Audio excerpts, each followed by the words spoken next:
the Liberal Party of Canada and what they've done for the past 8 years, and the need for a change with the U.S. changing as well, and other Western governments going back to conservative rule. So I think that is a trend that's hard to ignore. I don't know where it's going to end up here in Canada. The issue, though, if you want to step back, I think where maybe we can add a little bit of conversation is, you look at the founding of the U.S. and the whole Boston Tea Party over taxes, and you look at where North Americans are today and how much we pay for taxes, and the fact that our quality of life may not have improved as much over the past decade or so. Welcome to the Construction Technology News of the Week with Hammad Chaudhry and Nathan Wood. From groundbreaking innovations to industry-shaking updates, this is your Construction Technology News of the Week. Join us with our guest of the week as we dig into the latest news shaping the future of construction. All right, Nathan. This is going to be fun. There's no lack of news right now. So, what do you got for me, my man? Maybe it's all this daily show I've been watching, but especially with Hammad here from Canada, I have to bring up a couple of fun ones here. I know last week, I think you guys talked about all the tariff fears, but this one, again, coming from Construction Dive as of February 13th, because, man, it seems like every day things are changing. But tariff fears tied to biggest construction cost jump in 2 years. So again, tariffs have not even officially happened yet. We're still just talking about rumors of tariffs. But it says here, construction input prices jumped 1.4% in January, marking the largest monthly increase in 2 years, according to ABC. Again, much of this was higher energy costs, but again, this fear of steel and aluminum. One of the things here they say here, the mere threat of the new tariffs appeared to have led to the significant cost jump in many of these construction materials. So again, it doesn't even have to happen. It can just be rumors of it, as in most markets, where things start to shift. So just crazy to see how much the world of our markets and really, as they say here, contractors that have started fixed price projects are going to be squeezed by higher material costs, which leads me to the question of, like, in this kind of a VUCA market right now, volatile, uncertain, complex, and ambiguous, why would you ever sign a contract for fixed price pricing? I mean, I don't know if that's out there, if you're seeing that, Hammad, but hopefully they're not. I mean, I don't know. Well, this is what's crazy, because, like, literally, guys, last Thursday's episode, we talked about, the threat of the tariffs and some of the things that we thought might happen, and we're not even a week away, and everything we said happened. People are buying it up, which is driving up the cost. That's literally the conversation we had. So this is how fast these things are impacting the construction world. And we were talking about it, like, if you don't think the asset owners are going to end up eating these costs, they are. And so this is what is amazing. And I was just listening to the news, and I'm like, wait, so you think this is going to bring back, some of the things that we need? We're not going back to the Pittsburgh and, steel days. It's not going to happen. And a lot of what we need to, if we were to try to do that, is these products to build the facilities to produce the thing. Like, it doesn't make a lot of sense to me. And those fears are coming true. And that's what's crazy, man, and where are these people going to put this stuff? Like, it's got to be stored. Are you trying to reach the innovators and decision makers in construction technology? Then look no further than sponsoring the ConTech Crew. That's right, we're taking new advertisers. Email us at advertising@thecontechcrew.com to learn more. Go ahead, Hammad. I'm on my soapbox. Help us. How do we solve this? No, I don't know how to solve it, but I was going to say, you look at the interdependence of North America as a unit, and essentially the tariffs are ripping that out. The business certainty that we've had to experience over the past 30 years has been unparalleled anywhere else in the world. You look at Canadian companies and talent and how they move to the U.S. and vice versa. You look at steel, aluminum, all that kind of stuff, and how we move it back and forth. Obviously, you can't exclude Mexico either, but still the Canadian-U.S. relationship specifically. And that was a huge economic driver for both nations. And now, under this kind of, nationalism kind of idea or protectionism of bringing things back to the U.S., without realizing, I think, the strategic alliance that these two nations have had for a very long time, and the interdependence. So think about construction companies, automotive, finance companies, how much money and energy has been put into this interdependence, and now just to drop that hammer. In a relevant context, in 2019, you think about the drywall kind of thing that happened there before COVID and how that sent such a shock through as well. This is going to be that, but at a scale way bigger, I think, especially with the nature of the projects that the US and Canada are trying to build right now, like the data centers and some of those manufacturing kind of facilities. Yeah, so I don't have a solution. All I can say is it's really, really not going to be beneficial in the short term. Longer term, do we as two countries want to create more dependence on ourselves and not, have that interdependence between the two nations, which I think is very, very valuable? That is the question that I think is starting to come to people's minds. Just to clear the air, Canada, true, strong, north, and free, not the 51st state of America. We are a nation. Just to clarify. I was going to make the joke, though, man. I was going to say, but when you're the 51st state, you're all good, man. But sorry, man, you're going to be 52 because Greenland's first. You know what I mean? So would we just call it Canada-America? Gulf of America. Yeah, same country. Can America, baby. Can America. Red, white, and blue land. Oh, man. But, I mean... I wish I was joking. It's just all right. I wish I was, and the costs of projects are at such an all-time high, and I mean we gotta slow this down. But I'm interested, man, because I want to segue you because you should check your next article because I think they link together, don't we? I was going to say, I want to kind of keep it on this thread of getting some Canadian input on our political headwinds or turbulence or whatever's going on here. Because this one, again, is a little bit older article, but out of New York Times. Silicon Valley heads to Washington. So I'm sure by now you've seen all the tech bros at the inauguration and kind of this whole influence of obviously Musk and the Doge group around trying to create government efficiencies. And so as crazy and as turbulent as all is, you go, well, wait a minute. We do all agree that the government is not efficient and should be more efficient. But then it comes down to like, okay, but how do you make it more efficient? And it's like gutting things, that do serve a purpose, just because the process in which they may go about doing that service may not be very efficient, doesn't make that value, non-existent. And I think there's so much of this argument of how do we fix inefficiencies when at the end of the day, our advanced society is built on some level of governance and bureaucracy and checks and balances and going slow before we go fast. And so as an innovator, I'm truly torn, and it's a good thing my mom doesn't listen to this podcast because, any hint towards pro Trump anything, it's like, wow.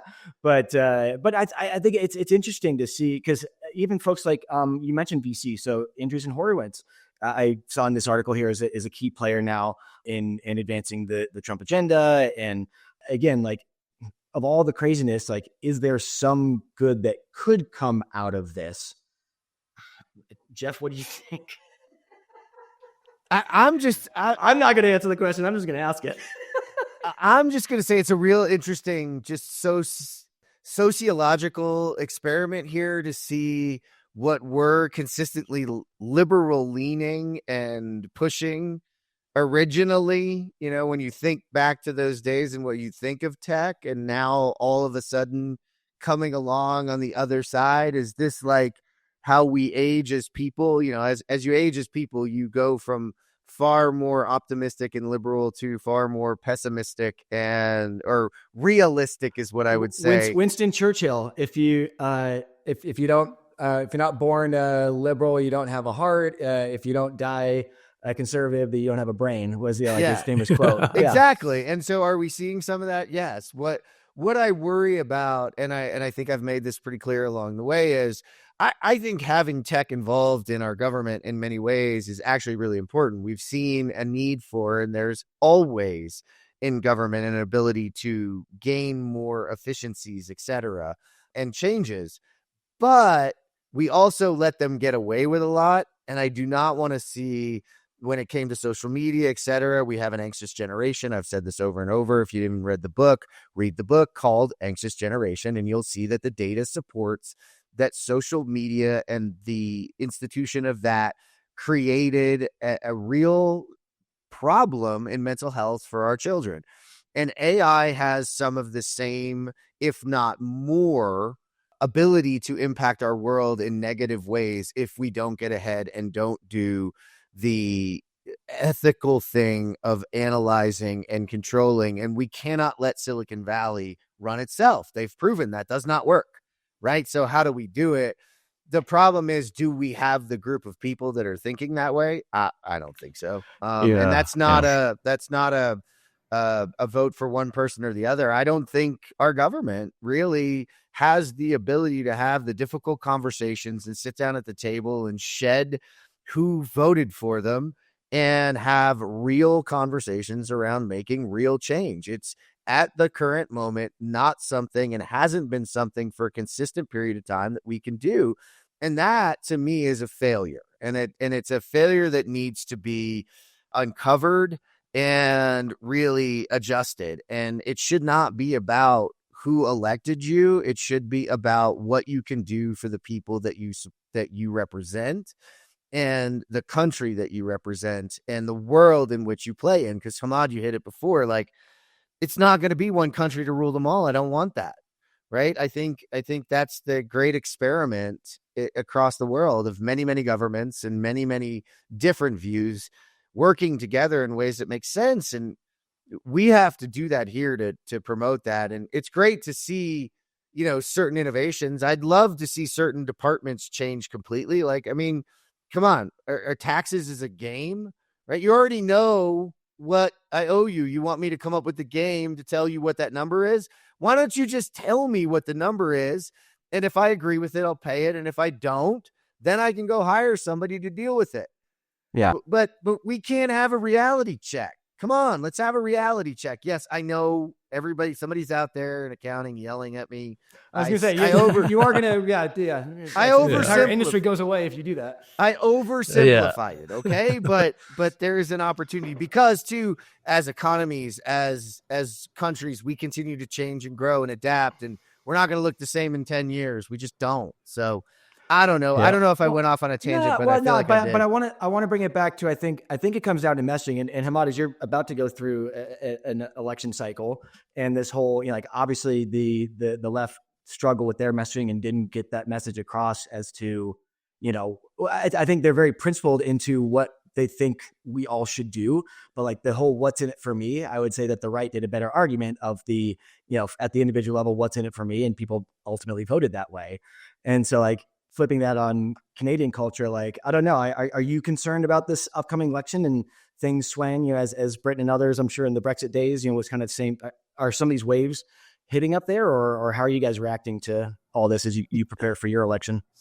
Yeah, man, it is quite a different time for sure. I mean, you went through it right now, as you mentioned, like with the Biden, Trump, and then the whole change there with Kamala and everything, and where the U.S. has ended up, as you're talking about kind of the tech bros and where they've aligned, but also a lot of other corporations have changed their tune now that the government has shifted. And I think we're seeing some of those similar themes. I'm not a political expert by any means. This is all anecdotal, right? It's all of a sudden a political podcast. I know. It's okay. I don't know, but I am based in Alberta, which is the conservative heart of Canada, right? So like the oil and gas industry, beef is really big here. There's like this thing called the Calgary Stampede, which is one of the greatest outdoor shows on earth. So think about it as the heart of conservative Canada. And so from that standpoint, I think, we're seeing a clear question mark around the Liberal Party of Canada and what they've done for the past 8 years, and the need for a change with the U.S. changing as well, and other Western governments going back to conservative rule. So I think that is a trend that's hard to ignore.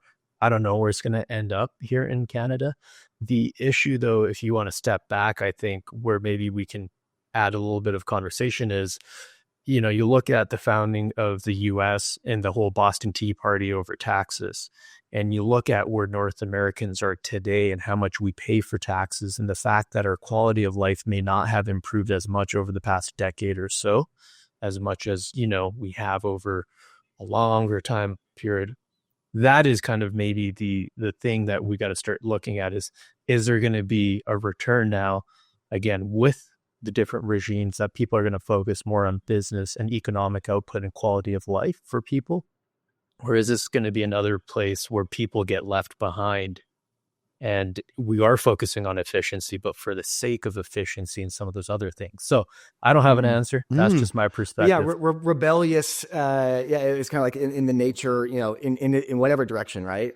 Of being American. Yeah, that's interesting perspective. I like that. To bring it back to a construction podcast, that's part of the same thing about looking at change and innovation in a company. Is it there to help the quality of life and the people and to bring everybody along?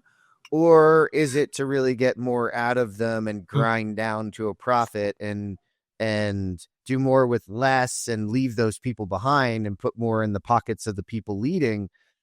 Those are two very different outcomes. And when you're looking at innovation in construction, that's the same thing. And that's why there is a reticence in some cases to believe that you're going to take that away. That's why we've had to really spend time articulating the value in it and the force multiplier of it, and then the uses of it, because we saw it early on when it was used incorrectly and the backlash that came from that. So I think the two actually draw together. So you can actually take this, and you can take the opportunity. If we want to make the change that I was talking about at the highest level, it actually has to start at the lowest level. And we have to sit down as organizations. We have to sit down as competing companies.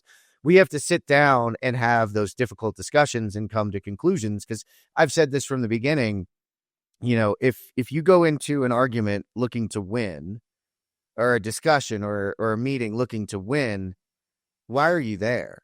You need to go in with these really well-held ideas and be ready to listen to other people's perspectives and grow from them and realize that we are better as a sum of our parts. And that's the cool part. And that's what brings it back to construction. That's what you have to do on great construction sites, because you have mechanical, plumbers, HVAC, framers, drywallers, fire protection agents, GCs that understand schedule and sequencing and all of this. They got to come together and work together, and they're better that way. And that's just my point. So we're going to bring it back. I'm going to keep going, though. We're not done. So mine is now from Wired, and it's Doge has started gutting a key U.S. technology agency. At least dozens of workers at the Technology Transformation Service were fired on Wednesday, a day after similar sudden cuts at the Consumer Financial Protection Bureau. I'm just going to say that I don't know that letting people go from the Technology Transformation Services Department in a government that's really weighed down in paper-based and antiquated systems is a great idea, especially when the person in charge of it is trying to bring more technology and things like AI and agents to the government.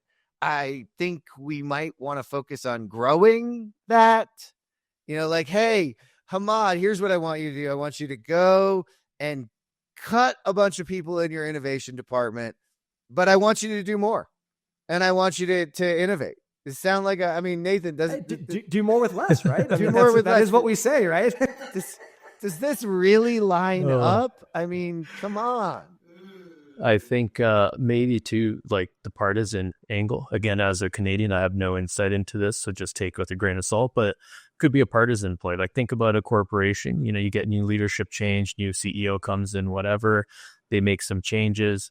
They want to bring in their people. So I don't know context here, but if this TTS or whatever you're talking about was from the prior administration, maybe that's what's driving it. Is hey, the culture is not the right fit for the new administration. We want to get rid of these folks and put our own culture in place. Having spent one summer in DC, like that very much is the culture. And maybe that's part of the problem, right? Is like this almost acceptance that like, yeah, when the regime changes, everybody's out and all these new people are in. It's like, well, wait, maybe we should set up some sort of like, no, you do stay in your role so that there is some sort of a handoff. I know that exists to a certain extent, but I would love to see more of that kind of forced, like the person appointed stays, through the next administration in certain roles to do that even more so, to make sure that we're not just cutting time because we lose so much information. We go 3 steps forward, 2 steps back, 3 steps forward, 3 steps backward, 2 steps forward each time, depending on how you look at it.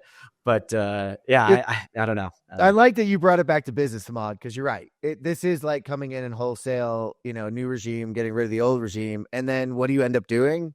Making a lot of the same mistakes over and over. And that's the thing that, we were talking about this earlier, is that all three of us in our careers have made a lot of mistakes. And that's what we bring to new organizations and new places that we go, is that historical, listen, like, I understand the idea, but let me tell you how, these things have failed in the past, not so that we don't do it, but so that we approach it differently with a better rigor. I mean, that's the whole idea of great planning, is really beating up. And that's, the book, how big things get done, is all about taking those ideas and those experiences and beating them up and really putting them through rigor so that when it's time to roll them out, they're there. And you need those experienced people. You do need some of your own new people. I agree in a lot of those respects. So I'm with you, Nathan. Maybe I'll get us off that. And we're going to switch gears. I'm going to switch gears on this. Have you guys heard of this AI thing? I'll say you're not going to take it to AI, are you? Anybody heard of AI yet? Hammad, you heard of AI? You heard of AI thing? What is it? Educate me. Yeah, it's not automation, artificial. Yes. Well, so agents have been on my mind lately, I'll be honest with you. And I'm emerging Tech Brew. If you guys don't follow Morning Brew and Tech Brew, I think you're missing out. It's where I get my daily dose of, kind of what's going on in the world out there. And, I like it on a good technology side. So, but this one came up and I thought I'd grab it. What is an agent? What is an AI agent? Definitions may vary amid the hype. And this article just really tries to get to the bottom of it. And ultimately, it's more about just understanding that these definitions and issues have gone along for a long time. And that, is really what ChatGPT does today an agent or not? Well, depends on the definition. And the definition's been changing for a really long time. So the idea of an agent is that it can perform more autonomous and act in the realm of planning and performing multi-step tasks versus, what we currently see from a lot of the AI, that you can ask it certain things, you can have it do certain things. And we're starting to see this kind of emergence of it being able to do different things. And, early on, AI research described agents as systems that interact with their surroundings over time. Well, today's advancements have changed that. And it's about data processing, enabling agents to perform these new complex multi-step tasks using natural language. So, and the hype is there. It's going to continue to be there, but there is something to it, that the agentic nature of what we can do in the future is starting to be here. And to me, it's always, hey, what can this do today that can show us what it can do into the future? And so there are things it can do today, but they're relatively limited in their scope, but that doesn't limit their power. So Nathan, I'm interested, what are you thinking about AI agents these days? I mean, I guess as you're describing it, like it sounds like what has for 10 plus years been robotic process automation, RPA, but just the ability to like chat GPT your RPA is that's my best, tech man's way of mansplaining it. Is that a correct explanation? Well, it is an advance and an evolution of something like robotic process automation. The difference with AI and robotic process automation is robotic process automation really had to follow a rigorous set of parameters and had to fit inside of it. And it could alter itself a bit, but not at the level that an AI agent might be able to alter itself and understand and consume information from other places and summarize it in ways that can trigger it to do other things. I don't want to say understand because it's organized and complete, whereas an RPA can, take an email, trigger an action, take certain pieces from that, put it in places, log into you for places. This will allow you to do some more flexible things, but no, to your point, it's not mansplaining it. It's evolution. And I think all it is, because the problem with RPA was that it was fragile and any one little thing would break it. So it's like, if it could essentially like self-healing RPA is what agentic AI is. Oh, drop that mic. All right, Hammad, you got to follow that one up. Hey, Hammad, what do you think of how do you agentic describe AI? So the thing that kind of hit me hard. So I don't know much about deep tech personally, right? Like I know the applications potentially for construction and a little bit of that.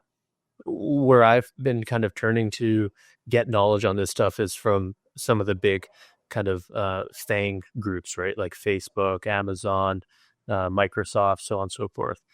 And Satya Nadella kind of dropped that big bomb a little bit ago that SaaS is dead. It's all going to be now kind of these AI driven, maybe these agentic kind of workflows. And really all we've done is taken kind of CRUD and put a UX in front of it up until now. But having this intelligence that can fill the gap now between those workflows is where we're getting to. So traditional SaaS may not be relevant in the same context. That's my understanding. So what does that mean? I have no idea, to be honest. I can understand like the RPA being better, like you guys are saying, but if I'm a business owner right now, an accountant, and I'm looking through the lens of what Microsoft is saying, but also contextualizing it from the late 80s, early 90s, we did not know the power that Microsoft was about to unleash when Windows came out with the Office work suite, right? In hindsight, it seems like an obvious idea, but at that point, nobody really knew. I don't even think Bill Gates probably fully knew. You look at that inflection point, I think today, that's what a lot of these smart people are trying to say, I think, is like, hey, we're at another point here now that something like that's going to happen. But I don't think we really understand it and know. And at least from my perspective. So am I excited? Yeah. But practically, I haven't seen anything go 100% of the way. And the most excited thing I've seen is deep research and then operator. But already within 24 hours of ChatGPT operator coming out, like YouTube and all these websites like blocked their ability to leverage it, right? So like there's that other side of it too, is like, is it practical? Or are people going to make it easy? I don't know. And I'm with you. And we have those inflection points, these things. We did not know the world in which we would be operating, where this thing has become way more than a phone and a text message. This is your gateway to knowledge. It is sort of the beginning of us integrating with technology in that, you drive your car and you use it to go places. You call cars to come and get you. You order your food. You do so many things that, if we had told you in 1990 that you were going to do that, you wouldn't have been ready. The key to me here of this sort of agentic nature and what we're looking at coming forward is it's actually time to start thinking and getting prepared, right? You've got to have a plan. We don't know what it's going to be, but that does not mean you can't make plans and start to look forward. And to me, if you're listening into the show and your house is not in order yet, and you're still using some of those office suites to run your world, you might want to start thinking about how you can use more integrated technology. Is SaaS dead? It's a little bit of a hype curve there. There's going to be a need for these types of things there.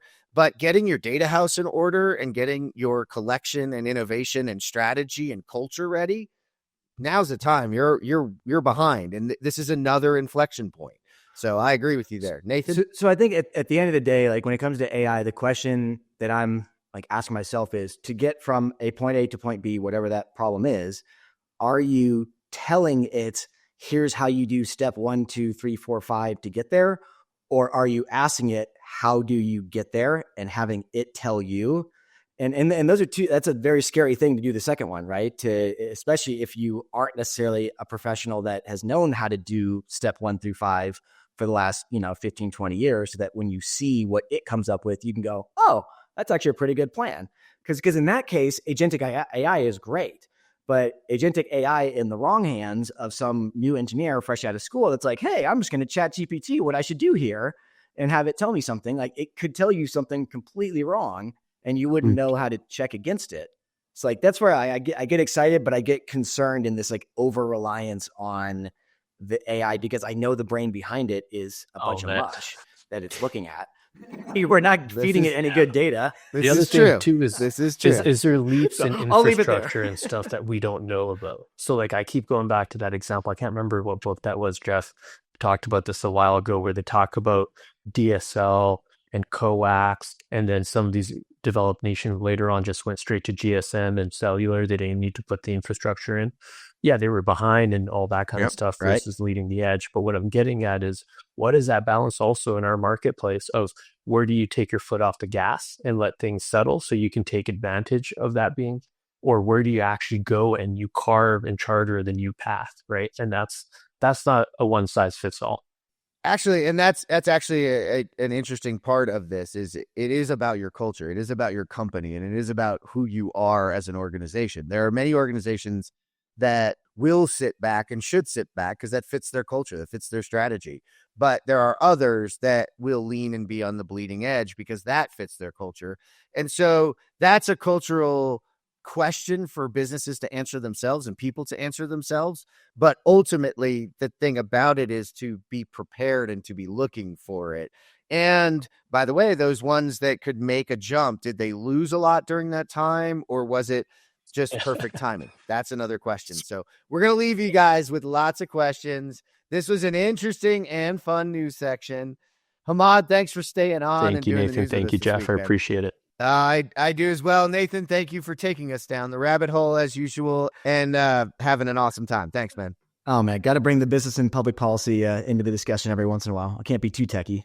Yeah, right? Well, thank you for tuning in today for our Construction Technology News of the Week with Hammad Chaudhry and Nathan Wood. To read all our news stories, learn more about our guests, and to listen to this show, visit thecontechcrew.com. This is the ConTech Crew signing out. Until next time, enjoy the ride and geek out.